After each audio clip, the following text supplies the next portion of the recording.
A dangerous virus is spreading rapidly in China, and U.S. officials are very worried that it could come here. Coronavirus forcing millions more Americans into virtual lockdown. Alarming numbers in the battle against coronavirus. As the number of confirmed cases here in the United States is now approaching 2 million. It really wasn't business as usual. It wasn't safe to have people in our space, but there was still a need. People needed the services of DESC, so we were nimble and adapted our programs. We still had to find ways to deliver hope. And as we did, we found wonderful volunteers and partners across the community who stepped up in new ways to make sure people who needed help got help.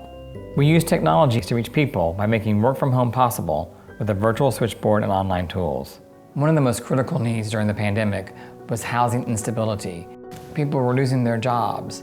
They had reduced hours. It was becoming more and more difficult to keep their rent current. So we had to find new ways to help them cover the rent and stay in their homes. One of the biggest opportunities was working with United Way and the others from the Florida First Coast Relief Fund. Those funds gave us a chance to grow exponentially with our financial assistance program. We went into COVID in Northeast Florida, specifically in Duval County, where 40% of people were paycheck to paycheck and couldn't, meet their minimum survival budget. We call that an ALICE budget, asset limited, income constrained, employed. And that is calculated based on the cost of living here in Jacksonville.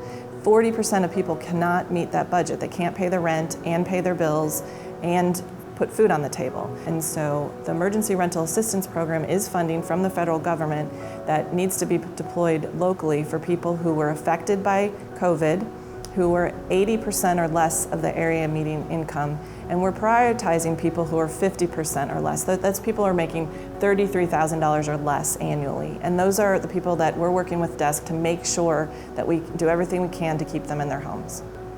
So while we are delighted and so pleased to be able to partner with the city and the government, the needs absolutely outweigh the money that's available for all our nonprofit partners.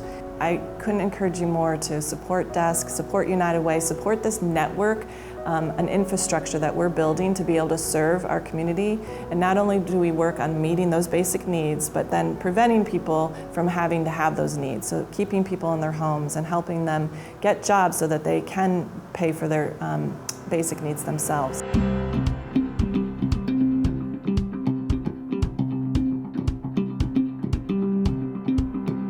So in the face of a global pandemic, DESC staff, volunteers, and donor showed us that everyday people can be heroes. Thank you to everyone for your support. You are the reason that people are able to get help at DESC.